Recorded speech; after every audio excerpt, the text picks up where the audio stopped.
Hi guys, we're here with my friend Bill Dawes, whom I know for so long. How long has it been? A decade, maybe? Gosh, probably more. That's wild, isn't it? Yeah. So I've been hitting on you for a decade. That's really weird to think about now.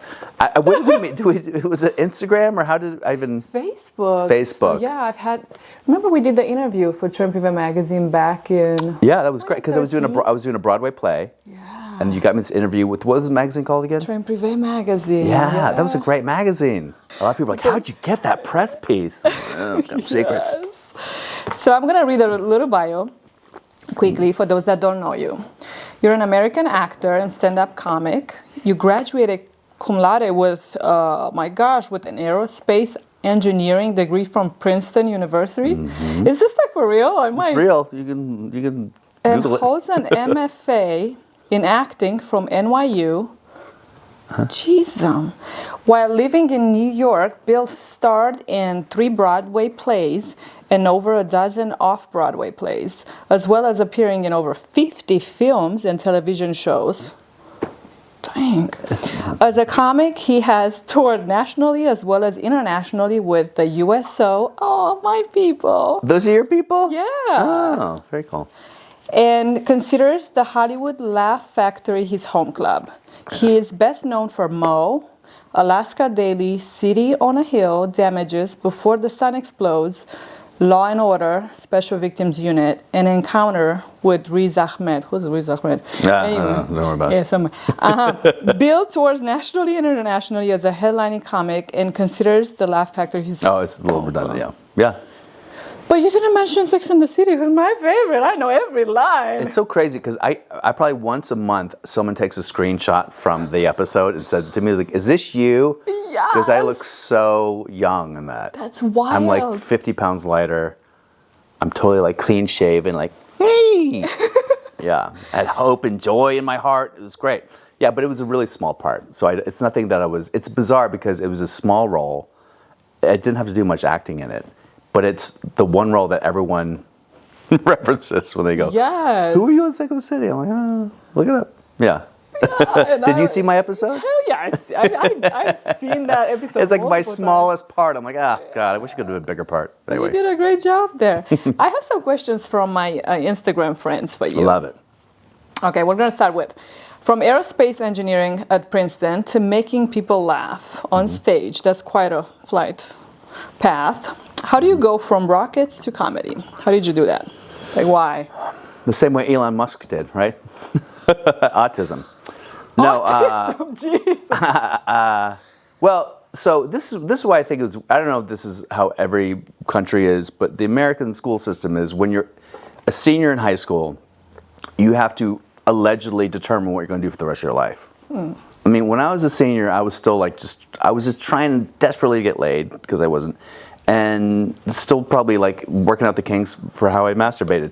So the idea that I'm going to figure out how to spend the rest of my life and what discipline I'm going to pursue doing it is very weird. So all I knew is I was pretty good at some math. I was pretty good at, and the idea of taking an English class where I just read Paradise Lost for a month. So I decided to do the math route, and that was engineering. And it was easier to get into a school like Princeton when you're doing an engineering as opposed to like creative lit or something. So I got in and I realized very quickly that I wasn't really smart enough to be an engineer. So I just started taking, honestly, because these people are really like next level. So I started taking a lot of like acting classes and dance classes. So I got a minor in theater and dance. What? And at one point I was like, maybe I was going to be a dancer. I wanted to be like a modern dancer. Such as hip hop? Huh? Hip hop? No, just my feelings. That kind of bullshit. Because that bullshit. Because everyone, because people are like, there are no straight men in modern dance. I'm like, so if I do modern dance, I move to New York City. You're telling me I can just. You're gay. And they're like, everyone's gonna think I'm gay, but I could clean up with the ladies. So I thought about that, but then I did squeak through a cum laude degree. I did squeak through, and I did go to Wall Street. And I interviewed at NASA. And I went, so NASA, you think like NASA, oh my God, it's NASA, you go there, and it's just a typical office building, everyone's in a cubicle, everyone's fat wearing khakis, and with pocket protectors, and they're like, one guy's like, hey, well, I'm working on zero gravity toothpaste. How long have you been doing that? For the past 5 years. Good luck. And then when the selling points, the guy was like, hey, look, check this out. We have a track in the courtyard. So on your break, you can actually run laps. And I was like, you like literally everything I hate about life is existing in this interview. I don't want to run laps. I don't want to be, no way ever. I did it in high school, never again. And I don't want to sit in a cubicle. I don't want to work on anti-gravity toothpaste. So that's when I was like, I'm not anything to do with NASA. And then Wall Street, a couple, consulting firms headhunted people from Princeton, and I went to the interview. I didn't know what to say. I didn't give a shit. I don't care about money. I don't care. I just wish we could all barter and free love. And I wish I could be on a beach naked, just trading beads. So I had a briefcase. I remember I threw it away very dramatically. I applied to acting school, and I got into acting school. And my parents, luckily, were like, well, it's still school. So he's, it was like the transition from being like an engineer. Well, I'm still in school. I'm just learning new things. And then luckily, the first thing I did out of acting school, was a Broadway play with Sigourney Weaver, who actually saw me in something, selected me to be in the play with her. So my parents got to come to New York and meet Sigourney Weaver for my first gig. And I'm like, so it's not so bad, right? Yeah. I mean, it's been downhill ever since. But that was, no. But so they've had some moments where they've got to have fun being like, In terms of comedy, I was doing a lot of, that's a very different track than being a dramatic actor. I was doing a lot of new plays in New York. And I started feeling like that I wasn't getting respect as an actor. And I think a lot of actors feel that. Like they respect you for being an actor, but if you want to have an opinion about something, like no. You're an actor. Just keep your thoughts to yourself. And that was coming up a lot. Like, what if we change this line? And I ended up getting fired from a play because I butted heads with the director and the writer. New York posted a huge article about it called Naked Aggression. You can Google it, Bill Dawes, Naked Aggression, New York Post. I got fired. I went into like a Heart of Darkness depression for a few months. What? This is 2003. And then I came back and my friend's like, why don't you try stand-up comedy? So stand-up comedy was my way to kind of feel that I was expressing myself. Because as an actor, sometimes you're just a paid shill, which is great. It's a great job, but it's also, I mean, honestly, it's not that reward. Really? Like everyone's giving Blake Lively shit because she wanted to change the script for It Ends With Us. But that's what you want to do when you're an artist. You don't want to just say what's on the page. You want to create. You want to bring your own point of view. Everyone's like, she breached her contract trying to be a producer. Everyone wants to be a producer. Everyone wants, to have a creative say in what they're doing. So for me, it was too overwhelming, and comedy kind of took over, and then theater just kind of. I just lost my love for it, Interesting. And now that you mentioned Blake, so are you on her side? Well, I'm not on her side necessarily, but I also, I don't like people attacking her because she was trying to get involved creatively. I think it's look, the best actors do. The people who care the most do. And there are a lot of actors who are really good, but they just don't really care, or they're not smart enough to create, and they're not smart enough to write or rewrite, or come up with their own lines, or come up with it's funny. So they want to just sort of, do the hegemonic thing and go down and be a corporate shell. But I think the real people that I respect are the people who butt heads and kind of get out there, and like the Christian Bales of the world, people like that, and the Russell Crowes, and the people who they got opinions. Yeah. So I respect the fact that she wanted to take control of the movie. I get that. In terms of the sexual harassment stuff, I mean, it seems pretty obvious I that didn't quite understand. She sued him for what? For sexual harassment, right? And for a toxic workplace environment, yeah. But there was no proof of that, so I don't know. I'm curious how that's going to turn out. I will say this. All I know is I had to do a movie where I was in an underwear with two dicks. I was playing an alien, and I was bald. I had 4-inch nails, and I had underwear with like these fake prosthetic peni, and I had to go to the bathroom, and I kept breaking my nails. I had to peel this little thong, and at one point I said under my breath, I was like, are they going to? They're like, you can't. Oh, because I peed in the bush, and someone saw me pee in a bush. It was the middle of the night. It was 3 a.m. because I didn't want to go into the thing and lift the seat and with my nail. So I just peed in the bush, and someone said something. I said, well, I was like, what? Is they're going to hire someone to hold my junk when I pee, help me pee? I got fired immediately. I got kicked off set immediately for saying that comment. Yeah. So it is a very weird, fraught environment. And obviously there was nothing sexual about me saying that. There was nothing, it was just me in frustration under my breath because my nails kept breaking. But anything that you say that can even be construed as remotely sexual or aggressive, like there's just zero tolerance for it. Mm-hmm. Even if you're having a conversation in Video Village with another producer and you guys are having a private conversation about something and someone overhears you, that can be grounds for getting fired. So, and obviously Justin Baldoni knew all this going into it, like how it's. I think it's a little too much. I think it's a little. If you want to create art, you want to create comedy, things got to be a little fucking messy sometimes, you know. Right. Someone should be able to say a curse word on a set and not have to have an HR meeting because of it. Has to walk on eggshells in Hollywood. It's ridiculous. Yeah, it's pretty wild. And you know, actually, like, what are your thoughts on an actor that I was playing with? He was just very much like he needed to control everything, and he had all these improv ideas, and I had to like do what he was saying, and he wasn't even the director, and that just annoyed the shit out of me. And I told him, you need to bounce, like you need to step back. What was the director doing when you were doing this? She's just listening to him, and I'm like, dude, I told him, you need to step back. You're not the director. Calm the hell down. I've studied my script all night. Let's be just respectfully do the thing that we're here to do. This is not your job. The director just took his side, and now I'm out of the scene. I'm out of the picture completely. Oh, they removed you from it? Removed me from it. How'd they go about removing you? You're like, listen. They just ghosted. I've never even heard back from them, which is the lowest of the low. Of course. You don't at least tell me straight up, like, hey, we're friends with this dude. Yeah. We want his direction. We think he has good ideas. Go this way. And I'll be like, okay, well, I'm actually pretty humble at my core. Yeah. And I would have been like, okay, I'll listen to him. I don't have a problem. I love acting. But if I don't know and I'm trying to respect you as a director. Of course. And I'm trying to have your back. And there's a writer, I'm assuming, too, even more so, that you got to respect, right? The director was the writer as well. Yeah, she was doing both. But, so I'm like, wow, what do you think? Like, do you feel like you're being pushed around, or would you feel like I need to tell this person to back off and... Since they're not the director. I mean, yeah, no, I think you probably did the right thing. You were like, I'm doing my job. I don't know why they ghosted you. They should have said, hey, we want to take it in a more improv route, and we want to do this. We want to make it more loosey-goosey. Right. That'd have been fine. Right, that's like, at least just say something. Answer a text or a call. Most directors are garbage. That's the bottom line. Most directors are total fucking garbage. And they don't know how to talk to actors.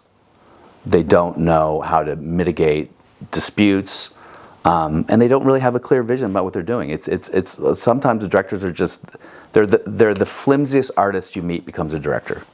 Sometimes, not the great ones. I mean, I worked with Tommy Kail on. Oh, nice. Tommy Kail. Mm-hmm. Did Hamilton, direct Hamilton. He's genius. And he's dealing with a bunch of guys. We're doing a football play. A bunch of guys who want to be tough guys. The testosterone is like just pouring out. We're just walking balls on the stage. And he was able to like navigate everyone and everyone's weird insecurities and different things and make us all work together.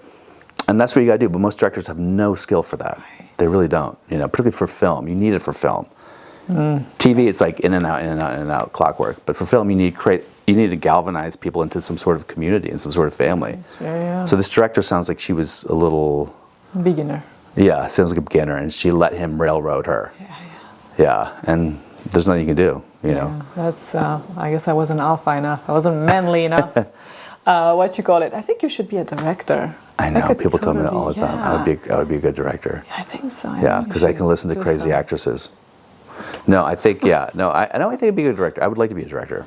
Yeah. Whenever I act, I get in trouble in theater every time because I always want to self-direct, and it's been an issue. Maybe you need beginner directors. That you can control and help out. Yeah, I would love to. Anyone got a job for me to direct? No, I would love to do it. I would love to do it. Yeah. Yeah. I have let's get to the second question. Yeah. From Aaron. Which one do you prefer more? Broadway TV shows, movies, or on-stage comedy? These are good questions. I like that. Yeah. It's a tough question too, because you've been on movie sets, you've been on TV sets, and you've been on particularly movie sets. Let's go to movie sets, right? The moment you get to act is great. Right. But even if you have a massive role, that moment is still 10% of your time on a movie set. Most of your time you're waiting around. I feel like half the talent for being an actor is your ability to like stay fresh in a trailer and just keep because I would always just go back, try to sleep, and then they wake me up, you're seeing it here, you know. So I don't find the process of making a movie that fun. Really. It's very nerve-wracking, and I get really into it, and particularly when I've been a lead, I get like really, it just feels fraught, you know. And well, I've also been doing independent films, and they're always fraught. TV, and then TV is kind of the opposite thing, where TV is just kind of like, hey, come in, like I just did. I can't say the name of the show. I have an NDA, but I did a big show that may or may not star someone in the movie Dune, a woman whose name began with Z. So a big TV show, right? So she and really. So anyway, I can't say anything. So the point is, that's great. You know, you get to go in there in front of Mr. L, and you get to do your thing, and but it's again, you do it. You have your scene, then you have your next scene, you have your other scene, and then you're kind of done. And they just want to move you out. Like we got it, and they're like, but I want to explore. I want to. So TV kind of has the opposite thing, where TV doesn't really give you. You don't really get to feel like you express yourself. I feel like on TV, you know. So then you go to plays. Being on a Broadway play was, you know, is always amazing if it's a play that you love. But at the same time, I was up there for 9 months doing a play, and your brain after a while was like, yeah. So I think at the end of the day, there's nothing better than just controlling an audience through stand-up.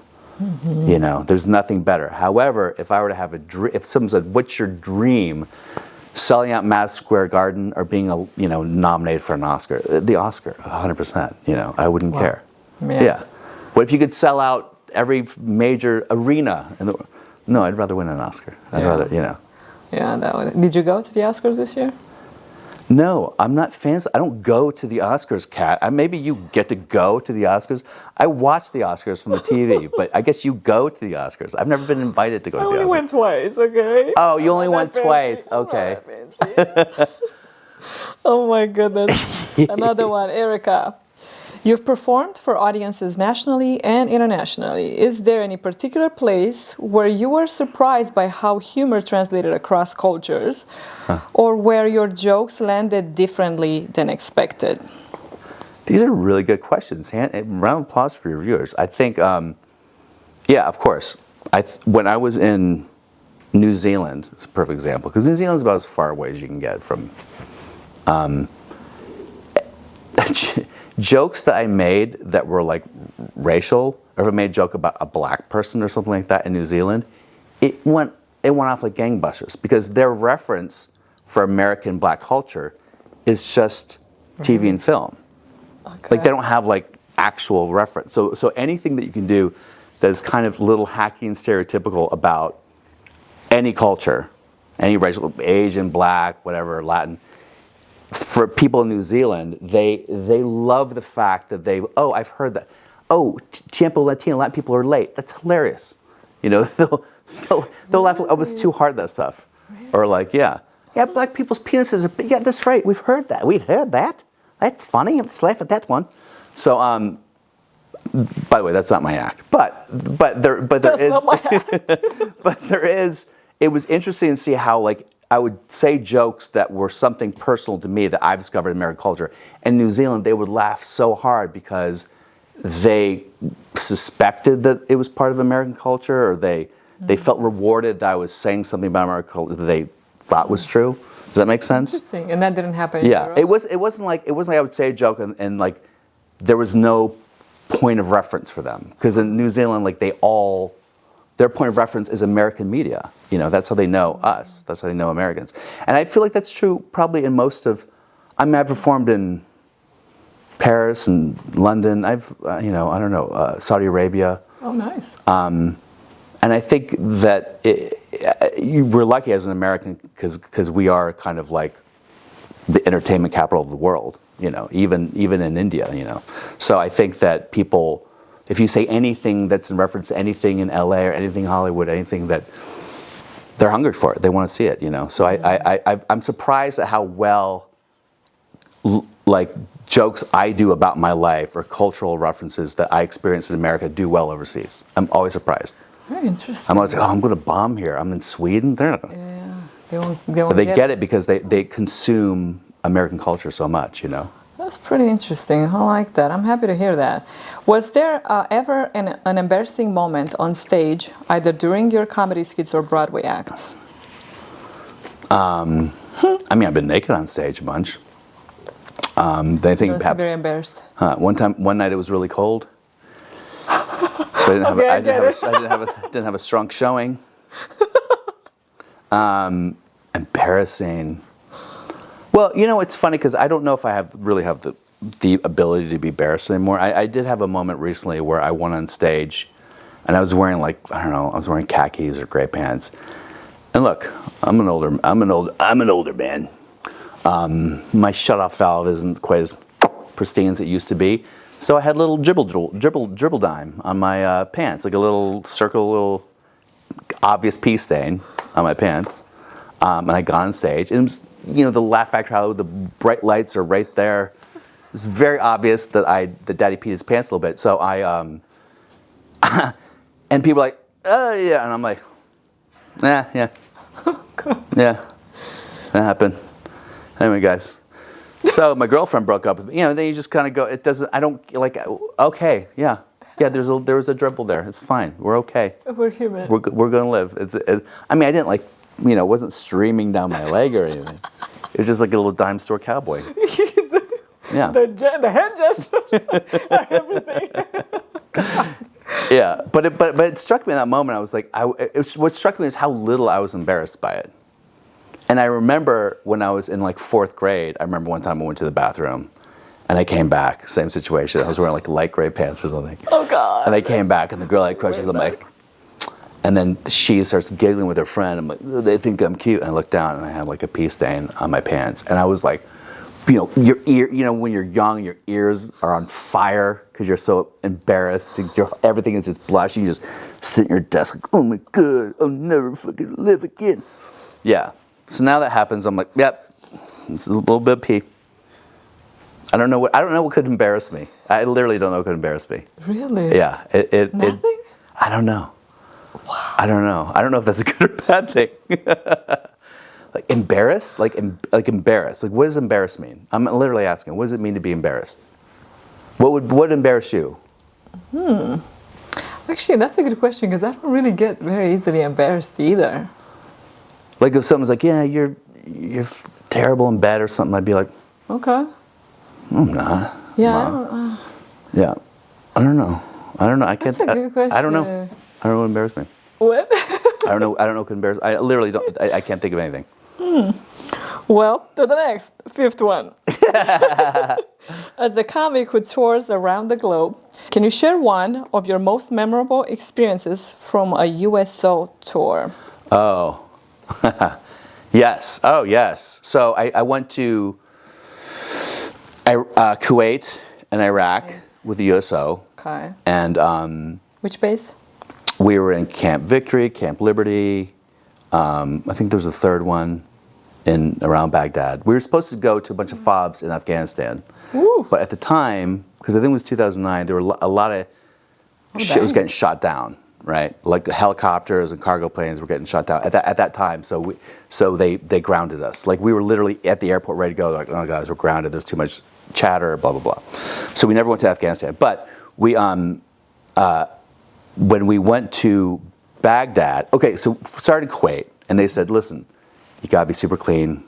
You know, there's a lot of Muslims here, so you gotta be super G-rated. So I did a G-rated set in Kuwait, which is so fucking hard. But I did it, and then they said, "But when you get to Baghdad, these people, they're discovering like dead babies, like everything. So whatever you want to do, great." This is the head of USO, this woman Tracy at the time.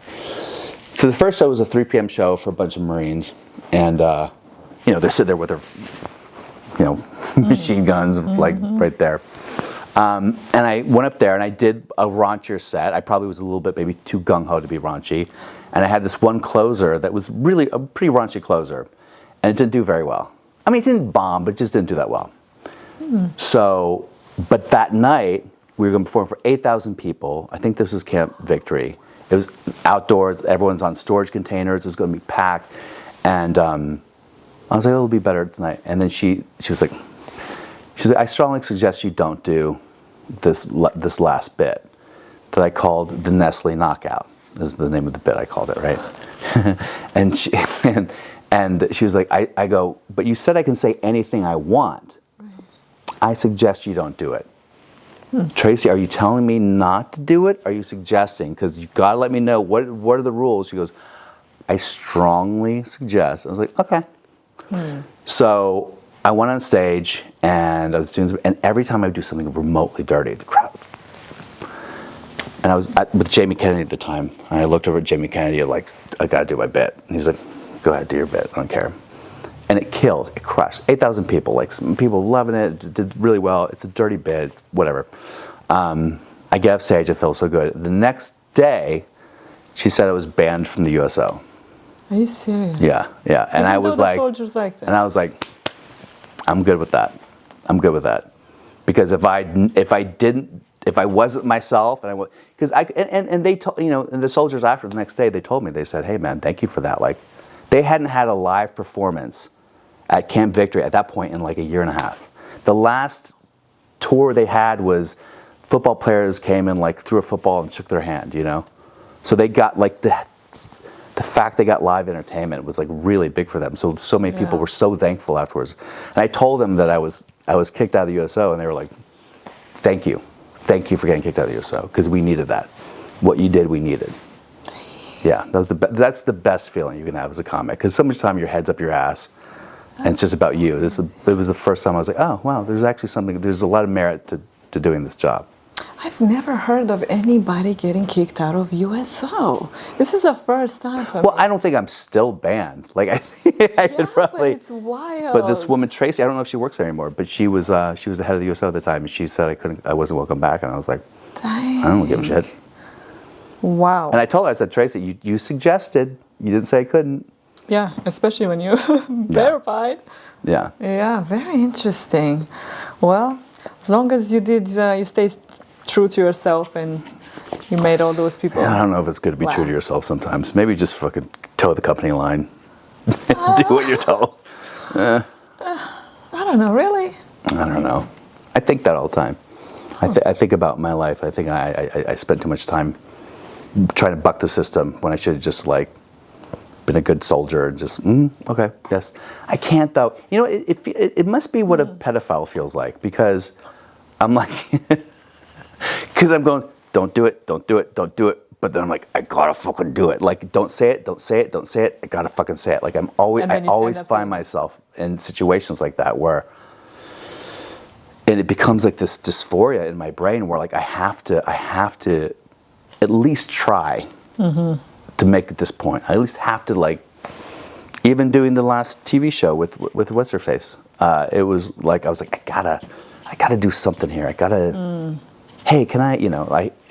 Because otherwise I'm going to feel. If I could go back and do Freudian analysis and figure out why I'm so screwed up as a child, then I'd figure it out. But like, because it becomes this thing where I feel like I have to at least try. If I don't, I feel like I've let myself down. Interesting. So you are in tune with your intuition. You listen to your intuition, and you just... Yeah. And I will say this: most of the time, if I really fight for something artistically, and I look back in retrospect, I'm right. It's rare that I like once in a blue moon I'll fight. I'll like die in a mountain, like a creative mountain. I'm like, this is the, and I look back like, I was wrong. Really? But usually I'm right. Usually I look back, I go, oh yeah, I was right. They should have listened to me, or I'm glad they listened to me. So you see, but that happens with most of the A-listing actors. Like if you look at that, they're also like, you want to have that voice, and you want to be in tune with that in Yeah. your voice. And like when the Christian Bale thing came out, where he was screaming at the DP, people were like, what an asshole. I'm like, wait, the DP walked in his shot during a close-up? yeah, I mean, you don't do that. He was right. And Tom Cruise was right when he had his meltdown. You know, I don't know about that one. Which one? it was during COVID, during Mission Impossible. There were people, there were crew members who were like just in a circle talking about shit without their masks on, and he just going, guys, guys, you know, he just yelled at them for basically, he's like, you shut down this entire production. He was right. He was right. They shut it down because of the...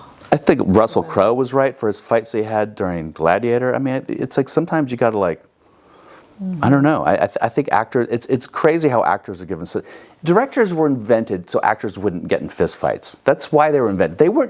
Directors aren't around because they're smarter people or they're more creative. They have a vision. They're just around so actors don't punch each other in the gullet. That's the whole reason they exist. No other reason. Because I'm saying this for real, because it used to be when there were plays and it was the actors just direct. It was like a co-op. They directed themselves. They didn't have a director. It was, you know, theater existed for a long time before directors came about. It wasn't in ancient Greece. There wasn't a director. You know, there were people who came together and they put on a play, and then eventually people were fighting too much. They needed to invent a director. Yeah. But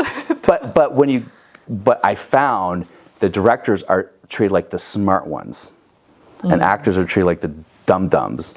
And they're right, because we chose the profession of acting. So how dumb is that? You know what I mean? That's the dumbest thing you can do. Sometimes I'm actually like, especially when I'm an extra, which it only happened twice, but I feel dumb to be an extra. It's like, I don't have any lines. I'm out here acting. It's just, maybe I'm in my head too much, but yeah, I'm with you on Well, if that. you're getting SAG insurance, then you're not dumb. So yeah. True. I might need to take some extra work. I need that insurance for 2026. Oh gosh, you're gonna get some new roles, I'm sure. So what we have, you share the screen with many known actors. What's been your favorite behind the scenes moment? Oh God, that's a good question. I mean, Dennis Quaid, I loved him. He was so funny, and he kept telling funny stories like, "Hey Bill, you ever get in fist fights? You're growing up, like down by 7-Eleven. Hey man, let's get in a fist fight." Oh my God, you were so good at impersonating. He was so like a bull. He was just full of energy and life, and then and complimentary, and working with him, he was. It's like how I like to work. Like he was doing weird shit and funny shit and trying all this stuff. And it was this one small scene. Well, we had two scenes, but like this one small scene, he was just bouncing up and down. He's like beating me up in the scene, and he kept trying all these different things. And his director was like, Dennis, just punch him. Like, don't do all that. He's like, oh, okay. But his enthusiasm was, I was like, man, this guy's. I mean, what was he, like 68 or something like that? He's older. I couldn't believe it. I was like, man, that's what I want. I want to be that fired up. You know, just to work on this one little scene and add lines and do stuff and yeah. So That's nice. So although I mean, in terms of behind the scenes, I'm sure I'll leave and I'll think of a million stories that are hilarious. But in general, I found in movie scripts or TV, shit's pretty serious. You know, sets are pretty. You know, I mean, almost too serious. I did one moment where I was in this movie that's going to come out soon called Operation Taco Gary's, where I was playing an alien and I had this weird voice and I kind of had this weird presentation, and I'm working with Jason Biggs and Arturo Castro, and they leave. This is terrible. And then an Asian couple walked up, and I just started speaking like fake Asian. People lost their minds. I was like, "Konnichiwa," and people like literally were like, "Get him the fuck off set. We're gonna get shut down." That's how crazy people are. That's one of the producers. He like wanted me for doing that. Oh wow! You know, how to get in trouble, don't you? I do. It's I like want to. And he walked away, and then the Asian people there like, wanted to do something. I was like, you can dub in authentic Asian language. I just don't know it. I think, yes. It's the sense of humor that not everybody understands, maybe. Yeah. I think I don't really. Another thing, I don't get embarrassed. I don't know if I get offended. No, I can get offended, but when I get offended, I think it's good. I think it's good. I'm glad I'm offended. If something offends me, oh, that's good. It made me feel, that's offensive. I'm like, why do I think that? There's a movie called The Coffee Table. Have you heard of it? It's good? Spoilers. Can I say spoilers? Okay. Yes, let's do it. So it's a movie about like this couple, and they have a baby, a newborn baby, and they love this baby, and they go to buy his coffee table, and the guy really wants, the woman doesn't want, and they fight, and they go back. He's going to build a coffee table, and the wife is out shopping. This is like the first 20 minutes, and their brand new baby. He puts the baby on the coffee table. The coffee table collapses and decapitates the baby. Right. The first thing I did, I said, "Fuck this movie," because I had a baby at the time. Yeah. I was like, oh, I had 1 year. I was like, "Fuck this movie!" I turned it off. I was like, oh, killing a baby with decapitating. I was like, but what's going to happen next? What's going to? Let me see. Let me see what happens next. And like, so the rest of the movie, he's trying to cover up the fact that he decapitated this baby. He's trying to put the to the head wife. back? Like they put it back in the crib and with a blanket over it, and he's just like trying to like buy time in his head. Like, how do I wrangle? What? I didn't watch this. It is such a mind fuck, and it's a. I don't know if it's a comedy or a horror or a drama, because at some points, but the amount of dysphoria that you have just watching, like they're at a dinner, and he knows the decapitated baby is in the crib right now, and his brother and his new fiance come over and they're eating like, and he's just sitting there trying to. So whoever wrote that, it is. So I was offended by that. Issues. But looking back, I'm like, yeah, good. Yeah, it's good because it challenged me, and and the more because the older you get, the less challenge you get by stuff. So the fact that I remember the first time. It was like months after 9/11. I was in New York during 9/11. I lost someone during 9/11. Because a lot of people were at Wall Street. So I knew that well. But anyway, so I was, but I was there, and I was experienced it. I watched the buildings burn with my eyes from 100 yards away. Dang. Wait, what the fuck were we talking about? It happens to me all the time. Oh God. So Daniel Tosh is I'm in Hollywood Laugh Factory, and Daniel Tosh is like, he goes, guys, can we talk about the good parts about 9/11 yet? Are we there as a society where we can talk about the good things about 9/11? And as someone who'd been there, these are all LA people, like, this is my 9/11, it's not your 9/11. So what do you, he goes, before 9/11, you had to drive your girlfriend to the airport. You had to walk them to the terminal. You got to eat Cinnabon and then wave to the thing as it went off the tarmac. He's like, now after 9/11, all you got to do is open the door and throw them to the fucking curb. That's worth at least one tower, okay? Not two. What are you, crazy? But one. That's worth one tower. And I remember when I saw that, I was just like, but it's probably the best joke I've ever heard in my entire life. I fucking love that. Not one, not two, but one. It's so good. It's so offensive. It's so awful. It's so offensive. It's so offensive. That's great. And people should be going to comedy shows to get offended. I'm always so amazed when people go to comedy shows. They're like, oh, how dare you? I posted this thing about the drunk film review of Anora. However, it's like, oh, it's pro-sex work. Or like, it's like, because I said it's supposed to be pro-sex work because it does an authentic portrayal of a gold-digging whore. That's like saying Schindler's List is pro-concentration camp because it's authentic, right? So I don't think that's super offensive. But the Laugh Factory disagreed, and they removed it. Yeah, but it was getting a lot of traction and a lot of controversy, and I'm like, good. People are. I'm like, what's offensive? Because I bring up Schindler's List or I bring up concentration camp. Is that what's offensive? Just bringing up the word? Do they know you're Jewish? Thank God. Thank God I get away with a lot more now. Yeah. Oh my gosh. So the next question, hottest female actress you met so far? Obviously, it's you. I was hoping you would say somebody else so I could be like, what about me? What am I, I've chopped had a liver? crush on her for so long. And you know what? You know what's great about you, Kat, is and women should take this because you're clearly not interested in me, but you deflect me in a way that's so charming. I know, whatever the reason is. I don't know how long it's been. But you deflect me in such a way that's so charming, like we're friends. That it's just like, oh, cool, we're friends, and it makes me happy to be your friend. You know what I mean? Aww. But there are some women, the minute you like are flirty with them or whatever, they get like, man, you just want to fuck. I'm like, so? It's easy to disarm a guy who wants to fuck. Just be like, no. All right. Be friends. Be friends. We're friends. All right, let's go. We'll be friends.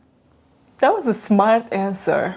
Yeah. Okay. So, what actress have I been with that I was like?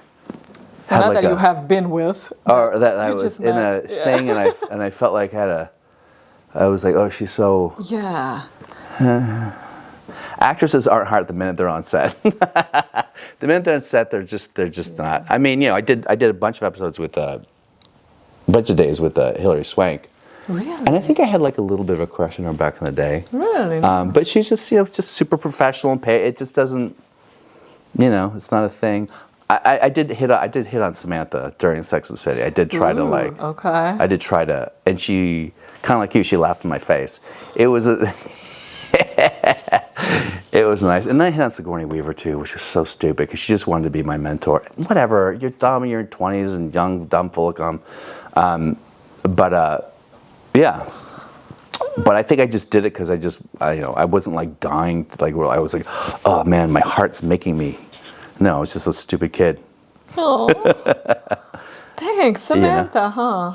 Yeah, I was like, hey, so what do you, I don't know, I was asking what she was doing after this, something stupid. She was like, she literally laughed in my face. I was like, that's solid. Okay, touche. Solid. I get it. You listen. Like, yeah, would she go sleep with a friggin' day player on Sex and the City? Get out of here. It's so stupid. Yeah. Well, she was much. But I'm great in bed, Samantha. One of the best. Anyway. Oh, God. Why are you single? What is wrong with you? Well, I was engaged up until recently, yeah. Really? Yeah. Okay. And she's great, Jewish girl. Because I love them Jews. We'd been together, a long time ago we were together. We were together for years. She broke up with me, and then, like, before COVID. And then she came back a little bit over a year ago, and was just like, look, I made a mistake. You're the love of my life. You're everything. Like every guy, no one compares to you. Da, da, da. She came back really hard in the paint, and I was like, and at one point I'm like, your ego, like, huh? Then I'm like, wait a second, are you just rebounding from a toxic relationship? And she's like, I mean, I was in one, but I'm totally recovered from it now. And I'm like, she's not. She wasn't. She wasn't. And I knew that, and I kept saying, I think you've got to. She was like, no, I went to a therapist. I've graduated. I know, and then, but this guy's name kept coming up, and more details of how he was abusive to her kept coming up, and I just felt like, but I was in love, so I wasn't like, let's take a step back, and I think you got to like work through this shit. And then I was also having this AFib, right? This irregular heartbeat that was getting exacerbated through the year. So she was looking at me. I'd had the ring. She knew I had the ring. I didn't know that she knew I had the ring. And she she knew. Because I bought it with her mom, and then she was on her mom's computer. She saw all the exchanges and stuff. And I was fixing to propose. I was fixing to. I just didn't have the proper. I didn't know.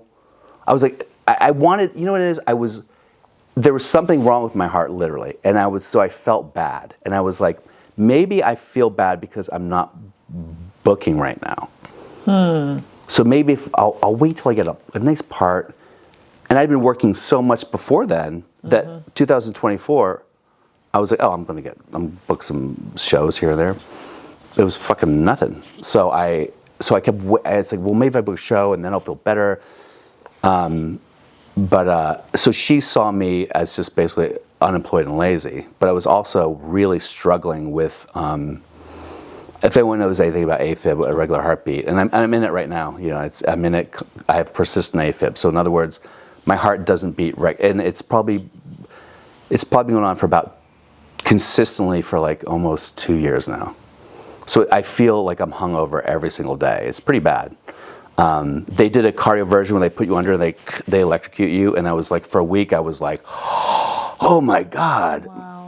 I had a boner 24/7. I was like, this is what it means to be a normal person. And it lasted for 6 days, and then I went back into AFib, and now I have a surgery scheduled. But I feel bad because I feel like she saw me like in this weird AFib sick place, and because of that, I never ended up doing the proposal because I was still waiting to feel better, you know. But she broke up with me. Did she say why? Well, she said that she thought I didn't like the fact that I didn't propose, like I blew it, like I didn't propose in time, and that I have an inability to commit, and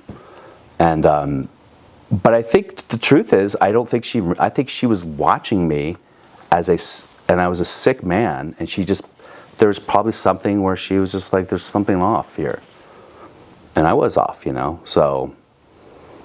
And I wrote, I think, I'm good. I had AFib. I'll be better. But she won't respond to me. She's gone. She's ghosted. So, I don't know. Well, if you want. There's plenty of fish in the sea, right? No, I think if she's meant for you, it'll happen. And if you really want her, you go and try to fix it and communicate. To that point, okay. Women just if you really want, like, if you just, that's fucking bullshit. Because the truth is, women respond to men who blow them off. Okay, women respond to men who are doing amazing without them. That's if I was yes, if I just maybe women that have daddy issues. Because if I just kind of came hard and like flew to New York, it's like say anything with the boombox and try to take her back, she'd be like, ugh, fucking stop her. You know what I mean? I don't think so. I think so. I got pretty. I wrote some prose poetry. I got pretty like romantic with my. She still didn't. I mean, I haven't heard from her. She like went back to New York and like literally never talked to me again. We never even fought. It was pretty intense. I mean, I don't think that's how a human should behave with someone that they've known for 9 years and were basically engaged to. But there it is. I can't really do anything about it. There's no winning her back with a grand gesture. It's just no. With communication.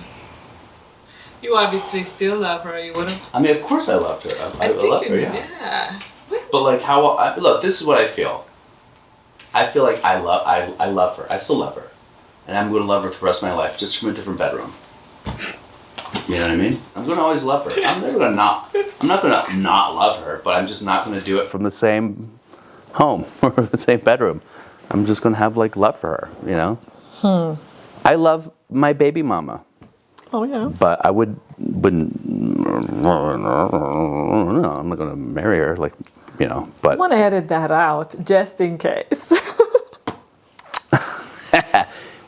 I mean, there's some people, you know, look, I thought that this last one was the one. I thought we'd been together for a long time. She came back. I was like, I've done it all. And that should have been the red flag when she was like, you know, you're the best option. I'm like, really? I'm the best option? I think what happened, she was in a very, very abusive relationship with a narcissist. And she was and I was a safe space for her, you know.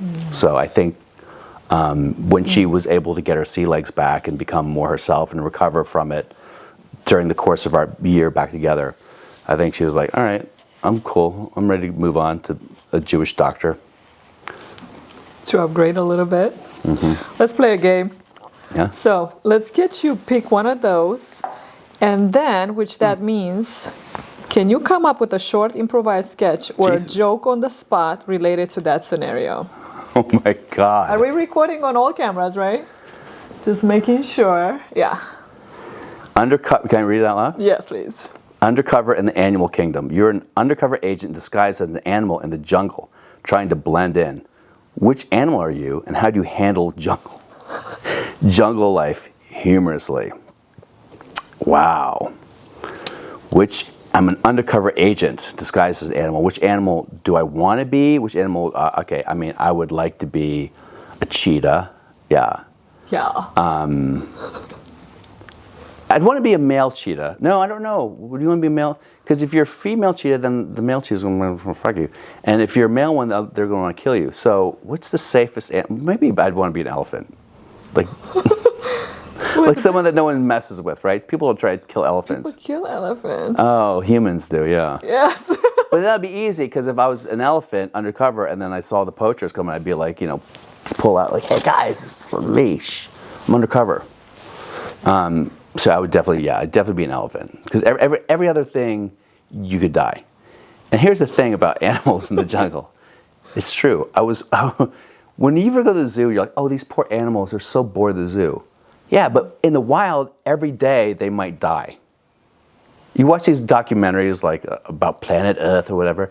Every day is like, they have to feed their children. Will they be able to do today? The mother's looking across the prairie lands for some food.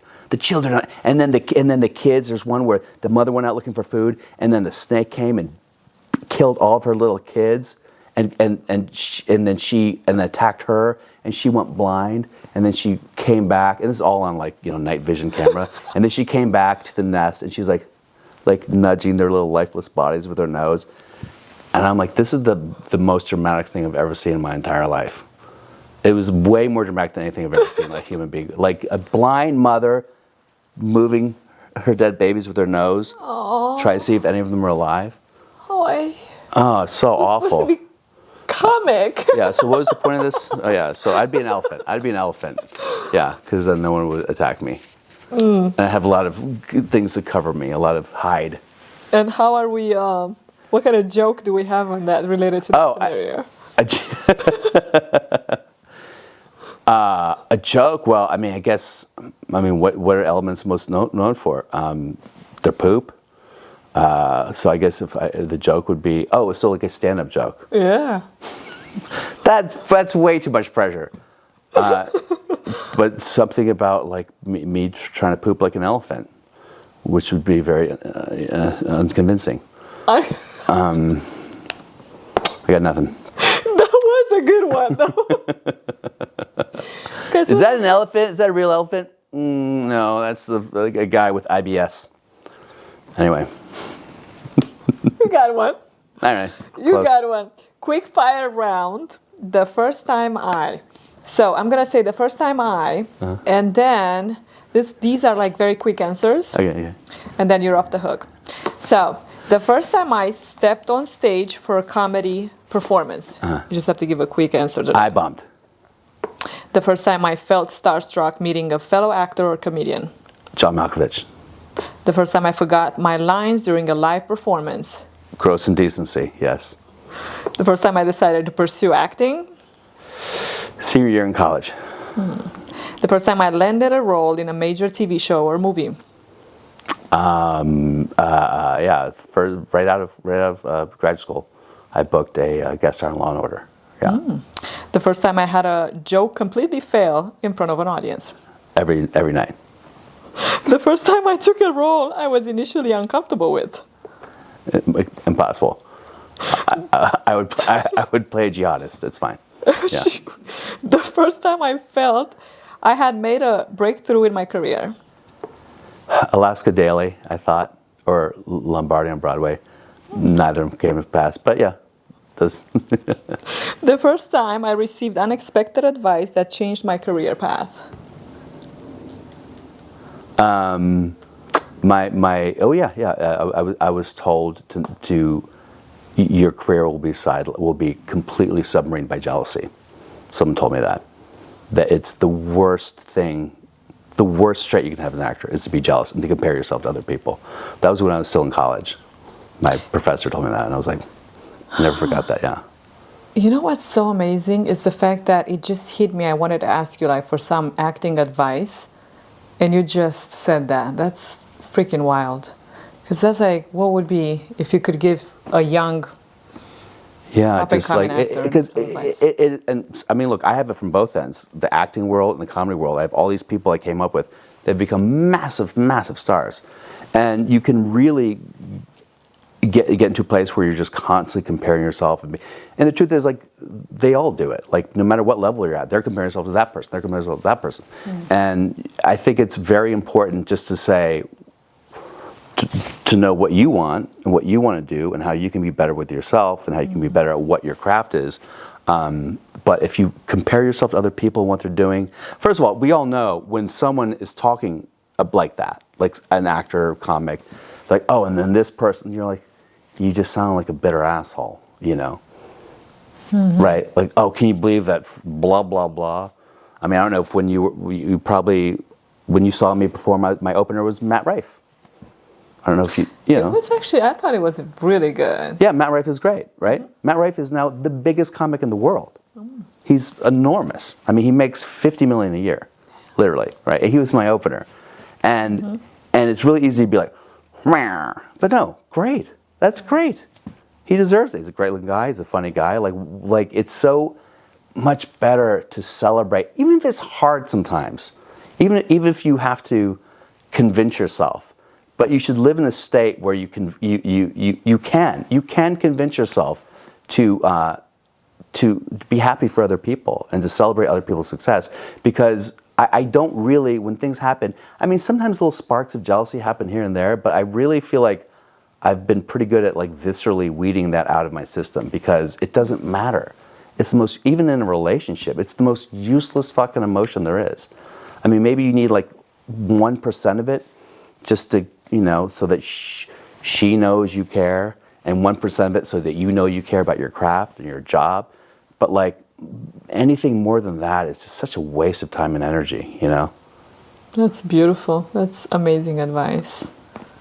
Yeah. Because anyone can act. I mean, it's the easiest thing in the fucking world. No, well, not anyone can act. But that's actually, yeah. But if you can stay in the lifestyle and be happy and be happy with, I mean, I'll perform in Reno, right? And I'll headline in Reno. A lot of people don't like headlining in Reno. They don't like going to Reno because Reno is kind of like the meth capital of the world. And it's kind of like Vegas, but like a million times trashier, and everyone's fatter and uglier. So people, I'll bring comics, and they'll be like, oh, I can't believe this is where I'm at in my career. I'm in Reno. Fucking no. I'm like, bye. Get the fuck out. Yeah. We get to perform. Look what we get to do. We can do whatever the fuck we want. We can go on stage. I can rip my shirt off. I can take my panties out. Probably whip my dick. But you can do it. You can say anything. You can do anything. What an amazing job. Yeah. Hey, Bill, we're paying you $3,000. You go up on stage and you do whatever the hell you want. What better jobs are there on the planet? If you're like, oh, I can't believe I'm in Reno. I had a callback for fucking Just for Laughs. Shut up. You're here in Reno. Fucking perform. Be grateful. Oh, these fucking rednecks, these farmers, you know, they're people. And they're awesome. They probably have more integrity and brains than you stupid bitch. So I get really angry when people are not grateful for the fact that you get to do this. It's amazing. I don't know. That's what I think. I like that. Yeah, that's actually what I saw the Chris Rock. Is it Chris Rock, a comedian? Yeah. I saw him in Tel Aviv, and one of his jokes was like, I must have really shit the bed if I'm out here in Tel Aviv. My jokes. I was like, really? Wait, Chris Rock or Louis C.K.? Who are you talking about? Chris Rock. Oh, Chris Rock, yeah. I was like, that's offensive, dude. We're out here. We paid to listen to your ass. Yeah. I'm dying to go to Tel Aviv. You haven't been? No, never been. Really? Never been to my homeland. I know. You need to either switch back to being a Christian or get your ass to the homeland. One of the two. But if you could go back to being in a movie that was ever produced, which movie would that be and why? I really have to ask this. Eternal Sunshine of the Spotless Mind. What is that? With Jim Carrey and Kate Winslet, yeah. Really? I want to watch that tonight. It's Charlie Kaufman. Isn't it Charlie Kaufman, right? Or is it... Oh yeah, no. This movie. I have a personal. I dated a woman who looked a little bit like you, to be honest. But she ended up getting hit by a car. She forgot who I was. She had complete amnesia, And we literally, like, we broke up, and like a month later, she got hit by a car, and she completely forgot who she was. Oh my gosh. And so I do have a personal connection to this idea, because the idea of the movie is these people, they fall in love, and they're so heartbroken that they decide to sign up for this program where their memory gets erased of this person selectively. You can erase the memory of this person. What? Right. Which anyone who's gone through a heartbreak can relate to. And but they do it in this very interesting kind of avant-garde. You've seen it, obviously. Yeah. I think it's brilliant. And and Jim Carrey, he's good at it. He's great in it. But like, Yeah, he's good. I could do that role better than him. I have the real feeling of it. I know what it is. I would love that. That's a role. Like, yeah, if I could do that role, oh yeah, 100%, more than anything else. Yeah. Very cool. And if there was a question that you wish I had asked but didn't, what would that be? Gosh, that's the hardest question of all. What is your biggest aspiration? I don't know. No. What is your biggest aspiration? Hey, Bill, do you want to date my super hot, successful friend? That'd be a good question from you. No, I don't know. I mean, I guess if that was the case, at this point in my life, what I would want to do is I'd want to become a series regular on a TV show. Mm-hmm. So I get that series regular money where I can just fucking breathe for a minute, because I'm working, but it's always like scrambling, always scrambling. I would just have like a procedural show, like a Law and Order, somewhere I could just sit back and be a diva and do it for like 5 years. And in that time, as I'm, building capital and equity, I can get a house. And then once I get a house, I'm secure and I have a dog, and maybe a woman will love me. No, then at that point, I think I would want to direct a movie that I am passionate about. And the truth is, I don't know if I'd have to star in it. I would just want to direct a movie and then be that guy. Just be the old Silver Fox director out there getting coffee from hot interns, trying my best not to be inappropriate. Like, that's the move. Yeah. I don't need to be on, like, I'm an introvert. I don't like being on stage. I wish I could actually just be behind the scenes and do that. I swear to God, I don't like people talk to me. I'm like, don't talk to me. I don't want people around me. I don't like people coming to me after shows. I hate it. I fight it. I'm like, ugh. I want to be a director with glasses and a hat. Just being arrogant about no cigar, but just being arrogant about my opinion, and everyone thinks genuflex to me, and they think I'm a genius. Yeah, that's what I want. Oh my gosh. But the mysterious, then I just disappear. Like, where does he go? Is he married? Is he gay? Is he straight? Right. Does he live in a cave? And they show up again, and they're like, this guy's mysterious. Mm-hmm. Yeah, I have no idea where he lives, what he does. He just comes in, he's brilliant on set, and then he takes off. He doesn't drink with the crew.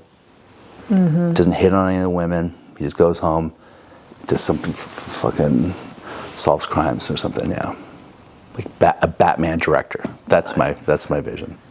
Oh, wow. Chris Nolan, I could also see you, because he's also very mysterious. Yeah. Christopher Nolan, yeah. I was pinned for Oppenheimer for like 3 months. It was between me and another guy. And then I literally got the email. I was like, Chris loved you. They're going in another direction. So I'm like, well, he loved me. Spielberg's loved me, but went in another direction. They went in the direction of more talent, I think. No. Dang! Hey! You're very talented. I wish we would have gotten into the whole, we ran out of time today, but next time, your impersonations. Oh my gosh, and the accents. Brilliant. I don't think. Yeah, you're gonna see that tonight. No, it's fine. They're fine. Yeah. So, to conclude. What is Open Up? Open Up show. We want to make sure people are watching you. Yes, come to Bill Dawes, at Bill Dawes, BILLDAWES. Instagram, Facebook, Red Note, TikTok, all the other things. I don't know. I'm terrible at social media. I got to get better at it. But yeah, just follow me there and say you saw the podcast, and Kat's great, so keep supporting her. Oh, thank you. And yeah, thanks for having me on. Thank you for coming, and please go follow him. Thank you.